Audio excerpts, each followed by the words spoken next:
nós, apesar de que nós devemos a nossa vida a Ele. Mas isso é para aqueles que creem. O nosso amor humano, querido, que nós aprendemos com o mundo, é um amor egoísta, é um amor que não está a fim de lutar por ninguém, é um amor que não está a fim de suportar a dor de seu ninguém, um amor que não quer que ninguém chore no seu ombro. Mas no final todos nós queríamos esse amor, um amor onde as pessoas se importem com a gente, um amor onde as pessoas nos olhem, como a gente costuma dizer, não de baixo para cima, mas que nos olhassem nos olhos como iguais, nos olhassem nos olhos com respeito, nos olhassem nos olhos com amor, nos olhassem nos olhos com gratidão, reconhecendo que cada um de nós, quando nós olhamos para alguém que está à nossa frente, quando eu olho para o irmão, eu vejo um espelho de quem eu sou. Mas isso vai depender de mim, porque quando eu olho nos olhos do meu irmão e vejo um espelho, você já prestou atenção que os nossos olhos são como espelho? Quando eu me olho nos seus olhos, eu vejo a mim. Mas a gente está acostumado a olhar muito mais para a estética, nós estamos muito mais acostumados a olhar para o corpo, e a gente tem esse senso de julgamento, que quando nós olhamos, nós nos julgamos pela capa, mas esquecemos de olhar no olho do nosso irmão e ver que lá dentro dos olhos dele existe o meu reflexo. Quando nós costumamos ouvir a palavra de Deus e colocar ela em prática, nós vamos ver que o Evangelho de Deus é muito mais profundo do que toda uma vida. Se você viver 100 anos, você vai ter essa profundidade.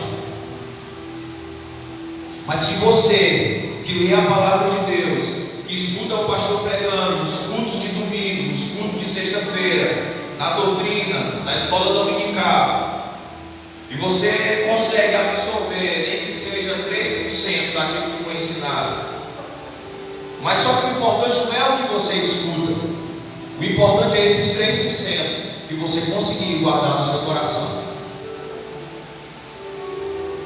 Esses 3% que você conseguir guardar na sua mente. Você sabia que a nossa mente é considerada coração? Tem pessoas que morrem, o coração para, mas a mente continua viva. Quando a Bíblia fala de coração, ela fala de mente. A Bíblia vai falar de mente tantas vezes, querido, porque tudo vai começar numa mudança de metanoia, uma mudança de mente, uma mudança de mindset, uma mudança de mente. Essa mudança de mente, querido, faz com que eu transforme a minha vida. Aquilo que nós somos ensinados desde criança, já está quase chegando, estou com 1 minuto, amém, irmão? Já vou concluir, são 5 minutos, tá?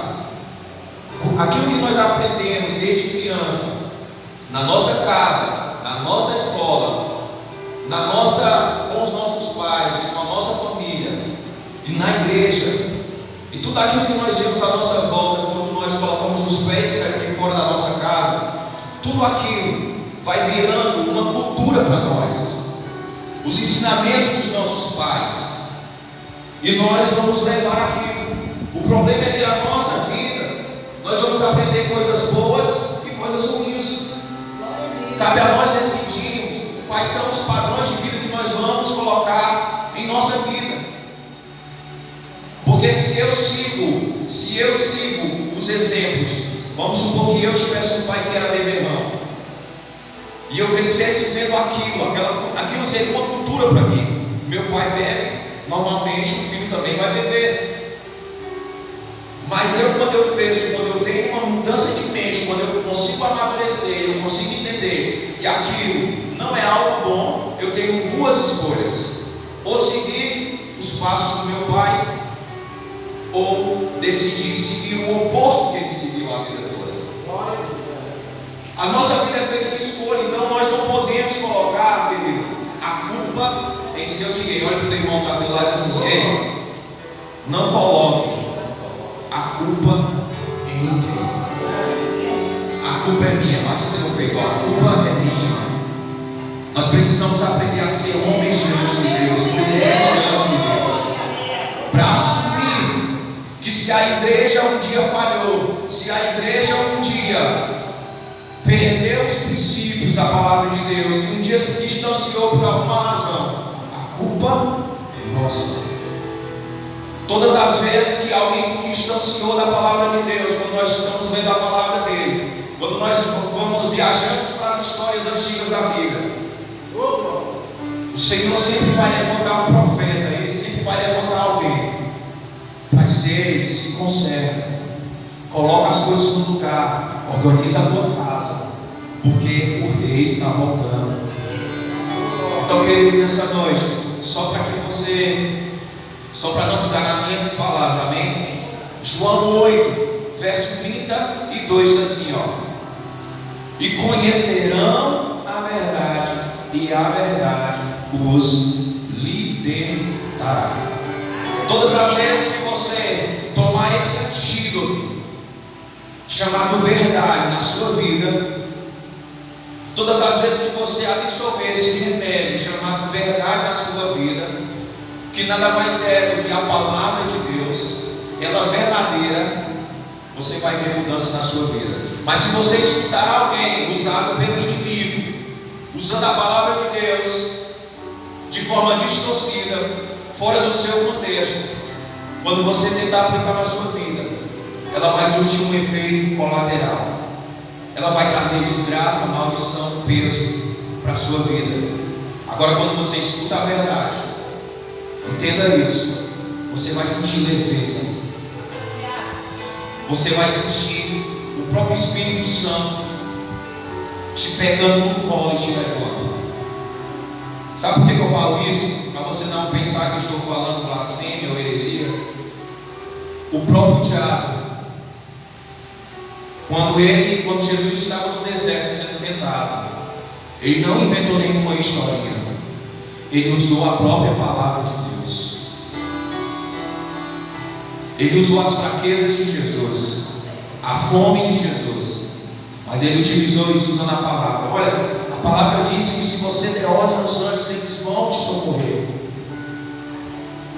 Então tome cuidado, porque nem todos aqueles que dizem carregar a palavra de Deus, pregar o evangelho de Deus, muitas vezes eles estão falando a verdade, mas estão envolvidos de um espírito de engano e de mentira, para te enganar, para te distanciar. E esse é o pior perigo dessa geração que nós vivemos. O inimigo, ele se utiliza disso para te distrair, para te tirar do foco, para te tirar do verdadeiro evangelho. E quando você chegar lá diante de Deus, jurando que tem salvação, você talvez escute um não. E isso, querido, é algo que nós precisamos levar a sério. Nós não podemos andar despreparados.